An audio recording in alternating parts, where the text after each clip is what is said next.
Jake Hartley stood at the observation window of the starward horizon and watched the stars drift by like scattered diamonds. He was 34 years old, a diplomatic attached with 7 years of service, and he had never felt smaller in his life. The message on his tablet had changed everything. The Valorian Empire wanted him. Not the captain, not the ambassador. Him. He read the words again, hoping they might somehow change. They did not. Princess Valith Sorn, third in line to the Valorian throne, had requested his presence on the throne world. The message offered no explanation. It simply commanded. Jake turned when he heard footsteps behind him. Commander Lavra Mitchell walked toward him with her hands clasped behind her back. She was a tall woman with gray streaks in her dark hair and eyes that had seen too many difficult decisions. "You've read it," she said. It was not a question. "I have." "And?" Jake set the tablet down on a nearby console. "I don't understand why they want me. I'm nobody important. I sat in the back during those trade negotiations. I barely spoke. That's exactly why they want you." Lavra moved to stand beside him at the window.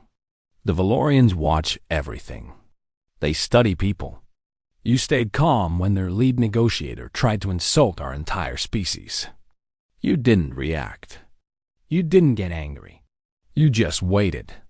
"I was bored," Jake admitted. He was saying the same things every other species says about us. Short lives. Primitive technology. Children playing with fire. To them, that's fascinating. Humans don't behave the way they expect. We don't break easily, and we don't bow quickly. Lavra paused. "The princess noticed you, Jake. That's either very good or very bad."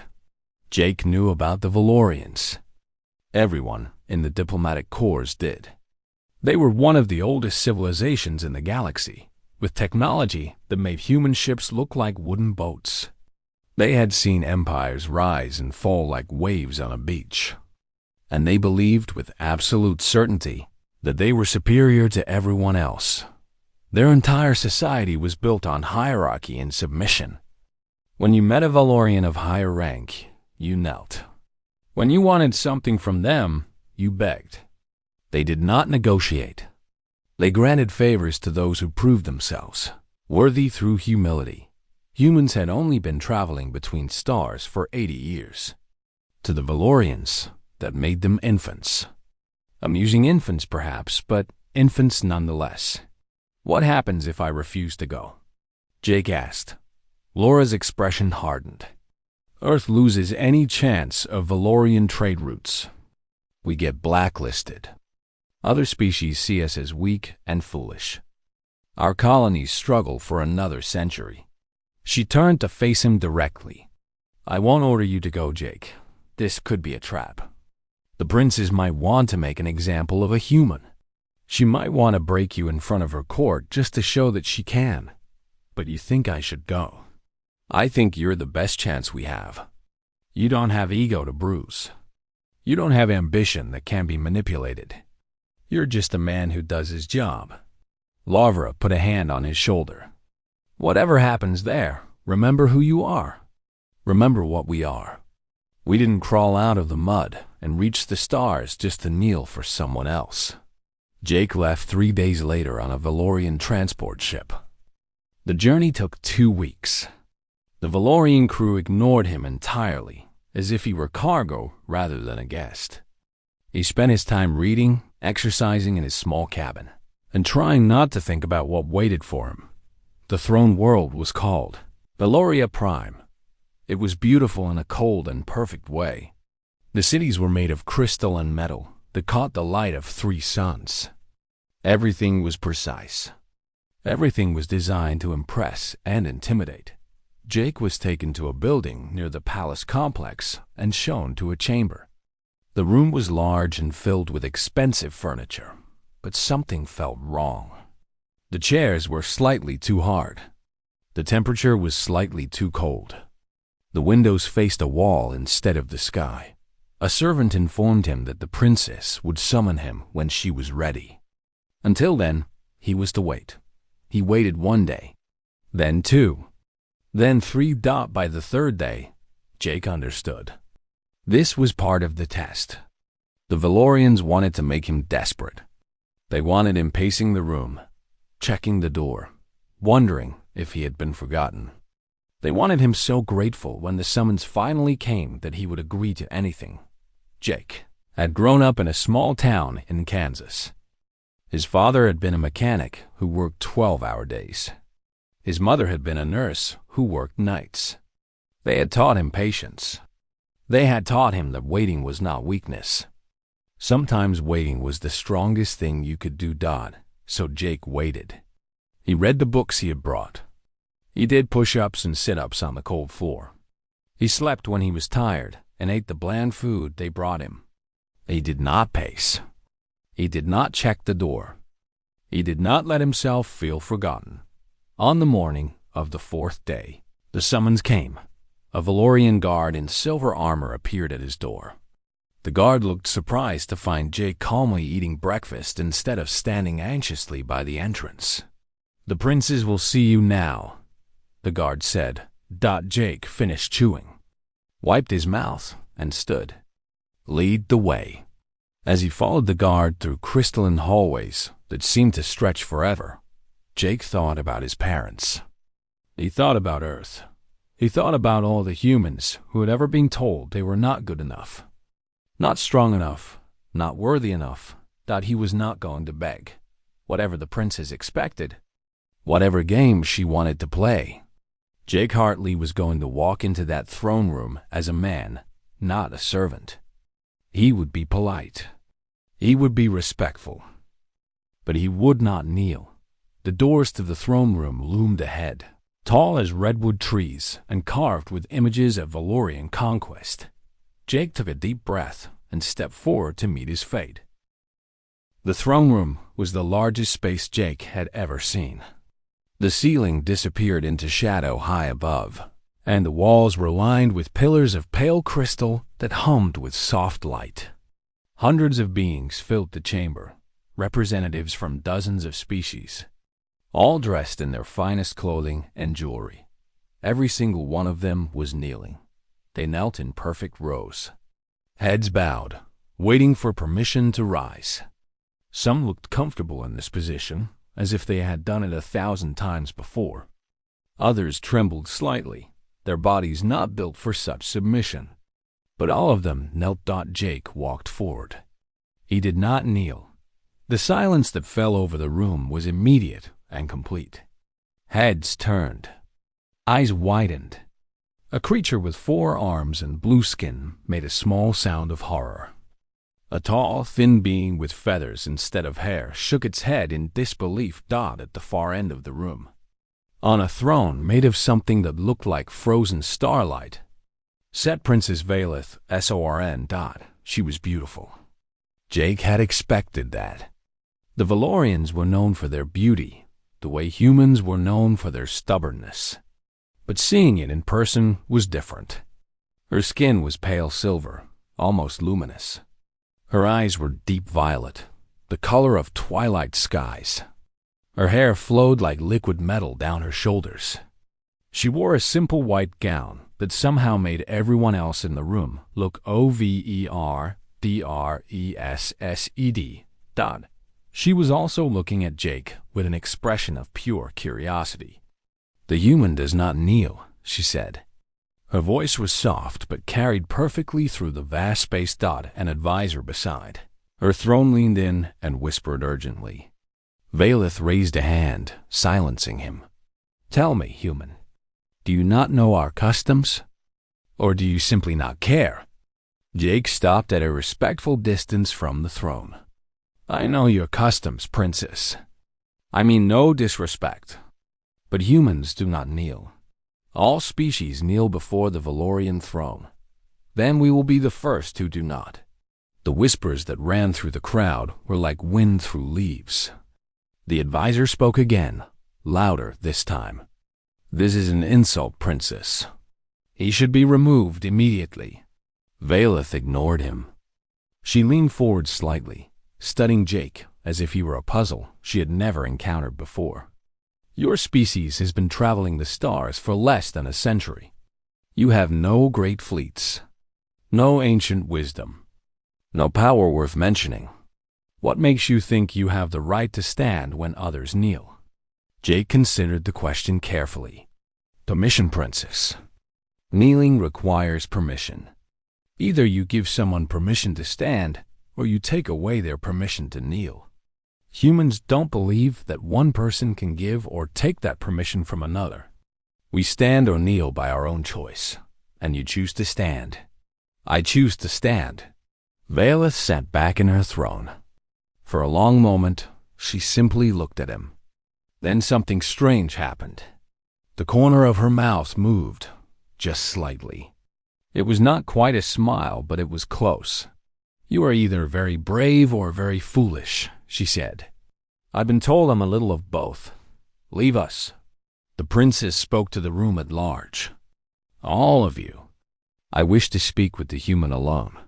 The chamber emptied with remarkable speed. Within minutes, Jake stood alone before the princess. Even her advisors had gone, though they looked deeply unhappy about it. Valeth rose from her throne and walked down the steps toward him. She moved like water flowing downhill, smooth and inevitable. When she stopped, she was close enough that Jake could see the tiny points of light that seemed to float in her violet eyes. My people tell me that humans are unimportant, she said. Primitive. A species that will burn itself out within a few thousand years, if that. They say I should not waste my time on you. They might be right. They might be. But you interest me, Jake Hardley. She spoke his name carefully, as if testing how it felt. I have had 1,000 species kneel before me. I have had emperors and generals and philosophers bow their heads and beg for my favor. None of them has ever looked at me the way you do. How do I look at you? Like I am just a person. Like this throne and this crown and this empire mean nothing to you. She tilted her head. It is either very insulting or very refreshing. I have not decided which. Jake met her eyes. You are just a person, princess. A person with a lot of power, but still a person. Back on Earth, we have a saying, every king is just a man without his crown. Every queen is just a woman without her throne. The power is real, but it doesn't change what you are underneath. Valeth was silent for a long moment. When she spoke again, her voice was different, softer, less practiced. My father would have you executed for saying that. Are you going to have me executed? I have not decided. She turned and walked back toward her throne, then stopped halfway and looked over her shoulder. You will remain on Valoria Prime as my guest. We will speak again. I want to understand why your people are the way they are. I want to understand why you would risk everything rather than simply bend your knee. It's not about risk, Jake said. It's about who we are. If I kneel today, I'm not the same person tomorrow. Neither is anyone watching. Some things cost more than they're worth. Valeth stood very still. Something flickered across her face, too quick to name. You will have better quarters, she said finally. And you will dine with me this evening. Perhaps you will explain more of this human philosophy. She returned to her throne and sat. Her face had become unreadable again, the mask of a princess back in place. You may go, she said. Jake bowed his head slightly in acknowledgement. A bow of respect freely given. Then he turned and walked toward the great doors. Behind him, he heard Valeth speak one more time, so quietly he almost missed it. Fascinating. Jake kept walking. He had survived the first test, but he knew with absolute certainty that harder tests were coming. The princess was curious now, and curiosity in someone with her power could be very dangerous indeed. The doors closed behind him, and Jake let out a breath he did not know he had been holding. This was going to be a very long assignment. The weeks that followed were strange. Jake had expected prisons and threats. Instead, He found himself in comfortable rooms with windows that faced the sky. He had access to gardens filled with plants from 100 worlds. Servants brought him excellent food and answered his questions politely. But always, there was the princess. Valith summoned him almost every day. Sometimes they spoke in her private chambers. Sometimes they walked through the palace gardens. Sometimes they simply sat in silence while she studied him like a scientist studying an unusual specimen. She asked him about Earth, about human history, about the wars and famines and plagues that had nearly destroyed his species a dozen times over. Jake answered honestly. He did not try to make humanity sound better than it was. Your people killed millions of each other over differences in religion, Valith said one afternoon.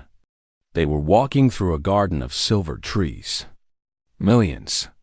How is that possible? Fear, Jake said. Fear of being wrong. Fear of losing control. Fear of people who are different. We're not proud of it. Yet you continued. We continued. We always continue. That's the thing about humans. We fall down constantly, but we never stop getting back up. Valith was quiet for a while.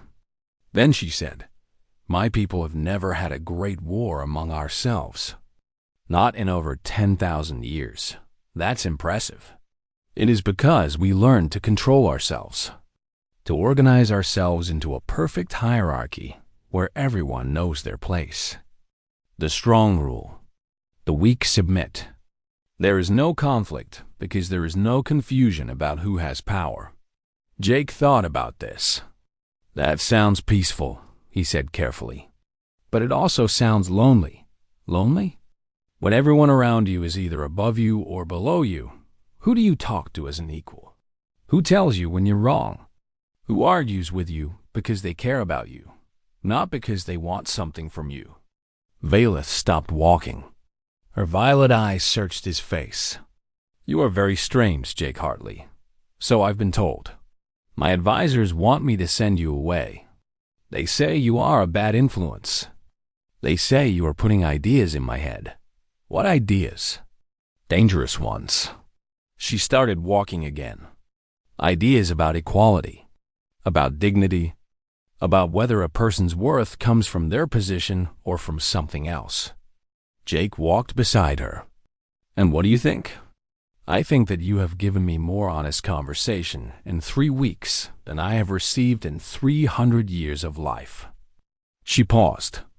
Valorians live a very long time. I have watched empires fall. I have seen stars die.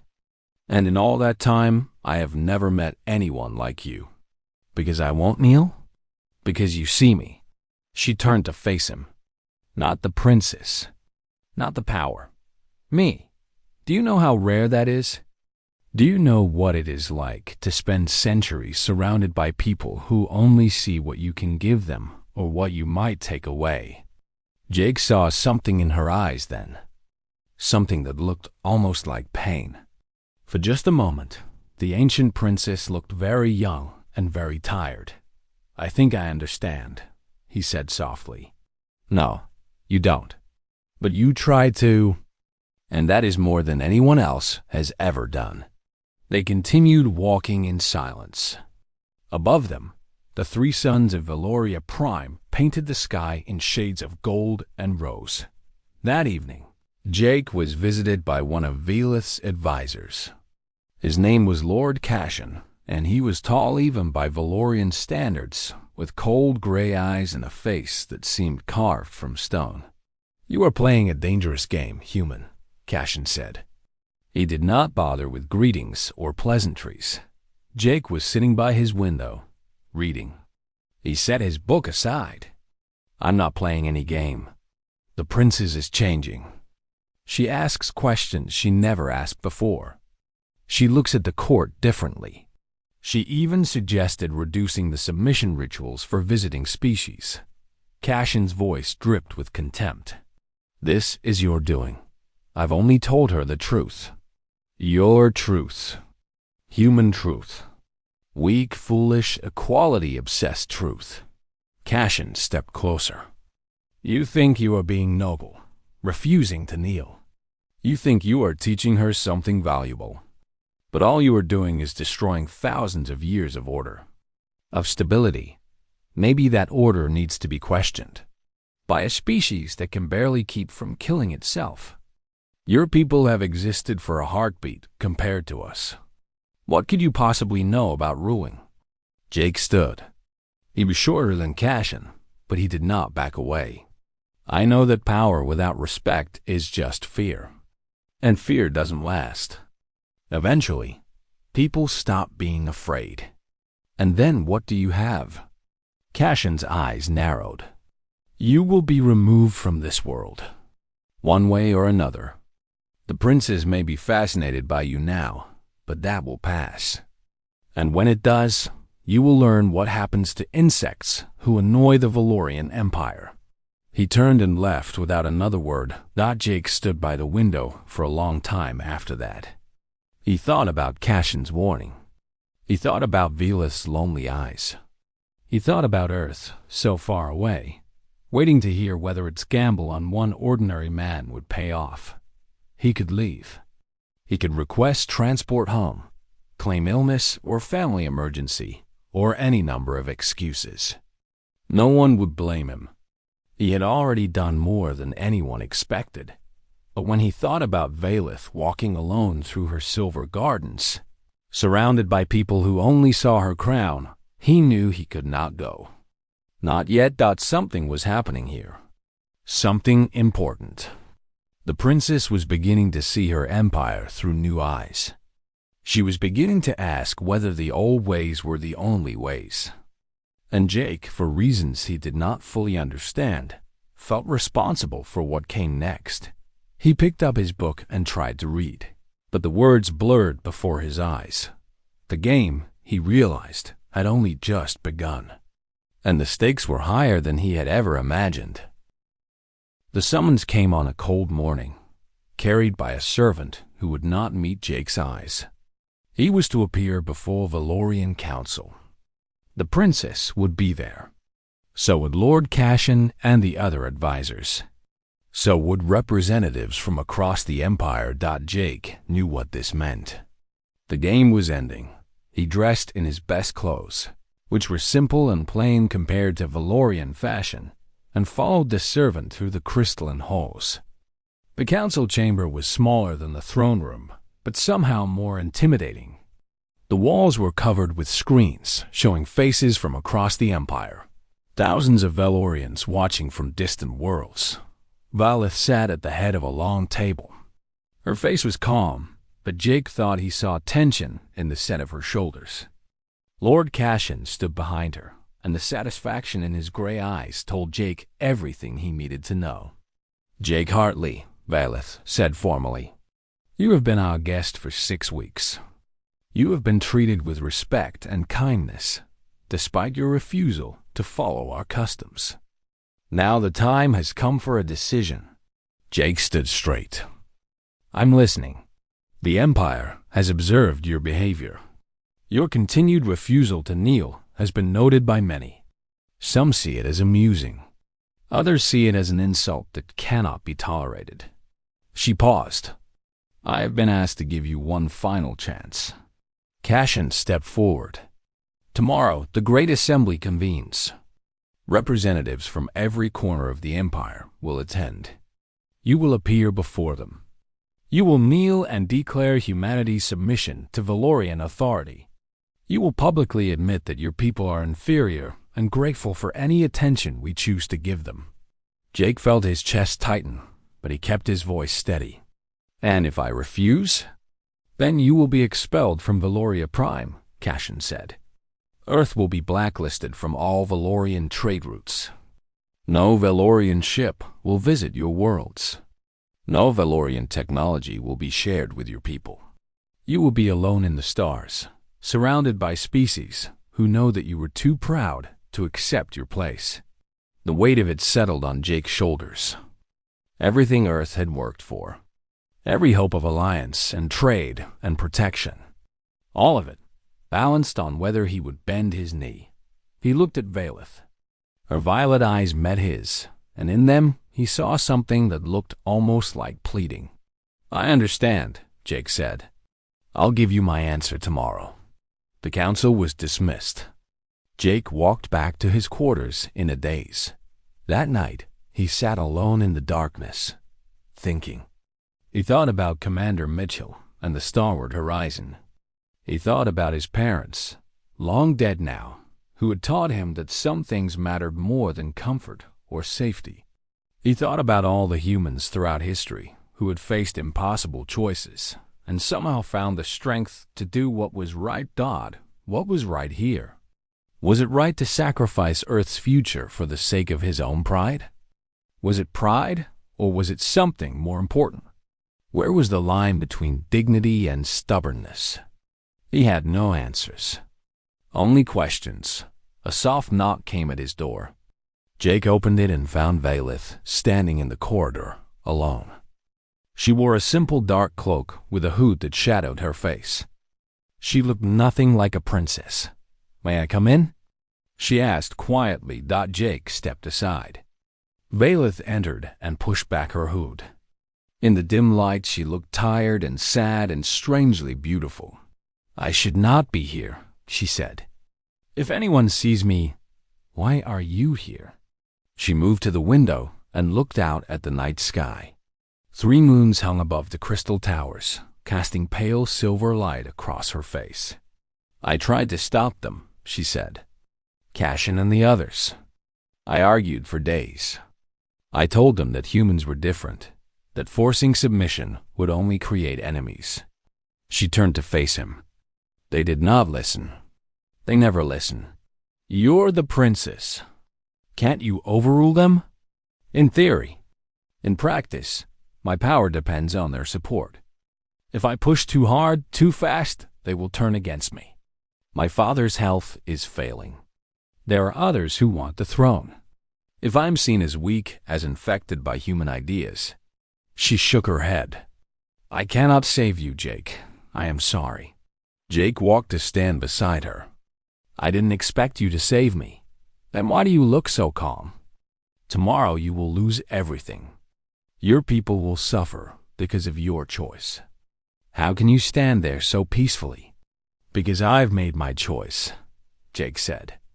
"And whatever happens, I know it's the right one." "How? How can you be so certain?" Jake thought carefully before answering. "On Earth, we have a long history of people who were told to kneel, told to submit, told that resistance was pointless because the powers against them were too great. Some of them knelt. Some of them did what they had to do to survive. I don't judge them for that." He paused. "But the ones we remember, the ones who changed things, were the ones who refused. They didn't win right away. Sometimes they didn't win at all. But their refusal meant something.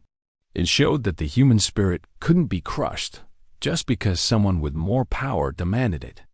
And that matters more than survival? Sometimes. Sometimes it has to." Jake turned to face her. "If I kneel tomorrow, I survive. Earth gets its trade routes. Everyone goes home happy. But something dies. Not just in me and everyone who watches. They learn that humans can be broken with the right amount of pressure. That lesson spreads. And the next time someone demands we kneel, it will be easier. And the time after that, easier still. Until there's nothing left of who we were."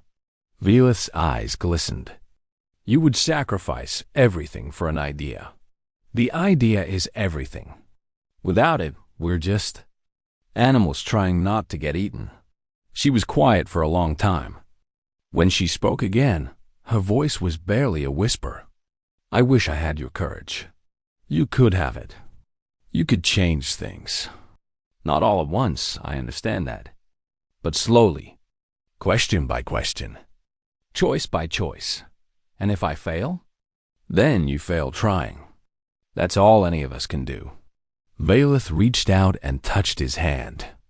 Her fingers were cool and smooth.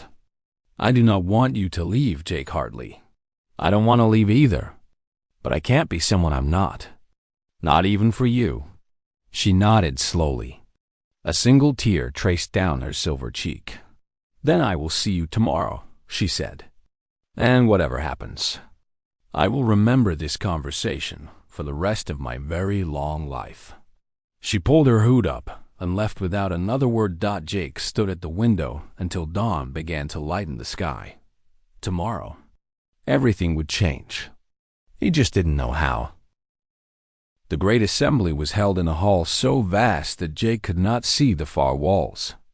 Thousands of Valorians filled the chamber, their silver skin catching the light from floating crystal lamps. Holographic screens projected the proceedings to billions more across the empire. Every eye was on the small human standing alone in the center of the floor. Jake had not slept. He had spent the night sitting by his window, watching the moons cross the sky and thinking about everything he was about to lose. When the guards came for him at dawn, he was ready. Now he stood before the most powerful civilization in the known galaxy, and he felt strangely calm. Princess Valoria sat on a raised platform with the council behind her. She wore ceremonial robes of deep purple and a crown of crystallized starlight. Her face was a perfect mask, giving nothing away. But when her eyes met Jake's, just for a moment, he saw everything. Lord Cashin stepped forward and raised his hands for silence. The crowd quieted immediately. We are gathered to witness the submission of humanity to the Valorian Empire, Cashin announced. His voice carried easily through the enormous space. The human known as Jake Hartley has been given the honor of speaking for his species. He will now kneel before Princess Valoria and formally acknowledge humanity's inferior status. Cashin turned to Jake with triumph in his eyes. You may proceed. Jake looked around the chamber. He saw thousands of faces watching him with various expressions: curiosity, contempt, amusement, pity. None of them expected anything except submission. They had seen it countless times before. Species after species, coming to this hall and bending their knees. He looked at Valoria.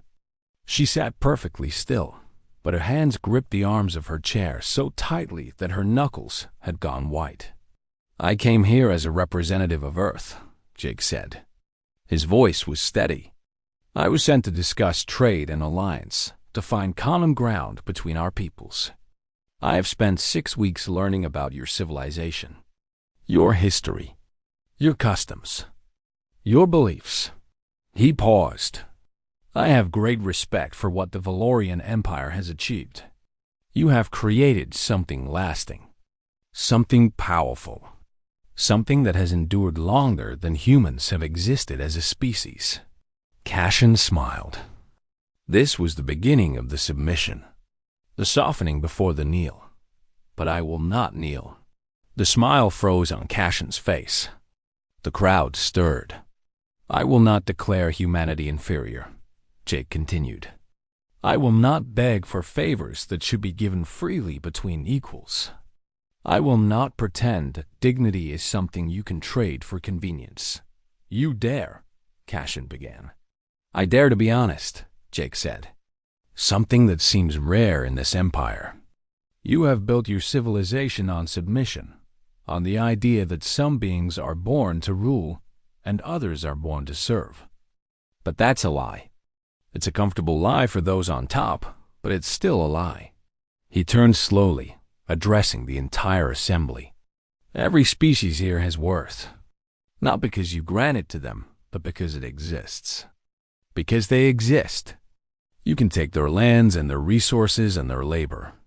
You can make them kneel and call it respect. But you cannot make it true. Real respect is earned, not demanded. And real power doesn't need to humiliate others to prove itself. The silence in the hall was absolute. Jake turned back to Valoria. Your princess taught me something during my time here. She taught me that even in a system built on hierarchy, there are those who dream of something better, who wonder if there might be another way. That gives me hope. Not for today, I'm going to lose. But for the future, he took a deep breath. I won't be the human who knelt. I won't carry that weight back to my people. I won't teach them that submission is the price of survival. Whatever happens to Earth because of my choice, at least we'll face it standing up. Jake looked at Valith one last time. Her mask had cracked.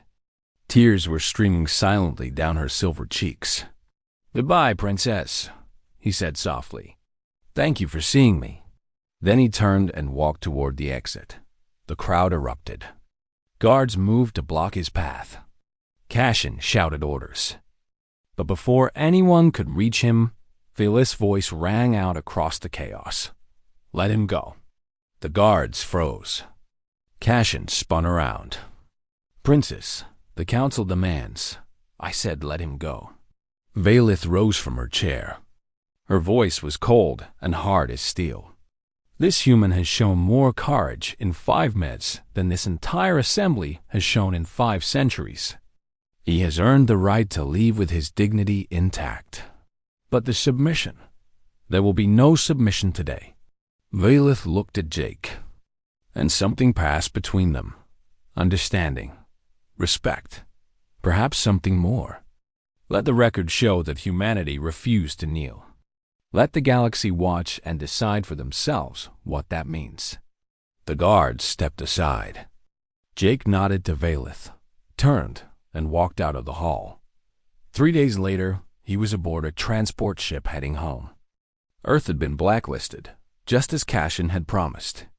The trade routes were closed. The alliance was dead before it began. Commander Mitchell was waiting when Jake's shuttle docked with the starward horizon. She looked tired, but there was no anger in her eyes. "You did what you had to do," she said. "Did I do the right thing? History will decide that. But for what it's worth, I'm proud of you." The ship turned toward Earth, and Jake watched Valoria Prime shrink into the distance until it was just another point of light among millions. 6 months passed. Earth adjusted to its new isolation. Trade with other species continued, though the Valorian blacklist made things harder.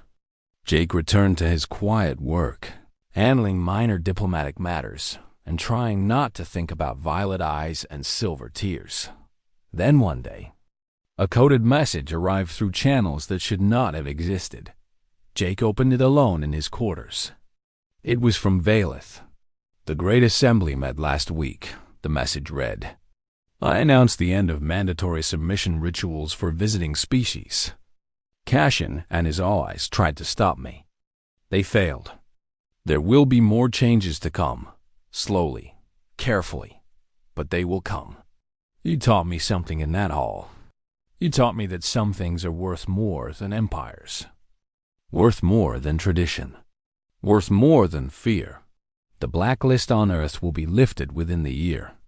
Not because you submitted, but because you did not. Because you showed me what real strength looks like. Perhaps we will meet again someday. When we do, I hope it will be as equals. Until then, I will remember the human who refused to kneel. I will try to be worthy of the lesson he taught me." Jake read the message 3 times. Then he walked to his window and looked out at the stars. The galaxy was vast and cold and full of danger. But somewhere out there, in a palace of crystal and light, a princess was changing the rules. And it all started because one ordinary man from Kansas decided that some things mattered more than survival. He smiled. The stars didn't seem so cold anymore.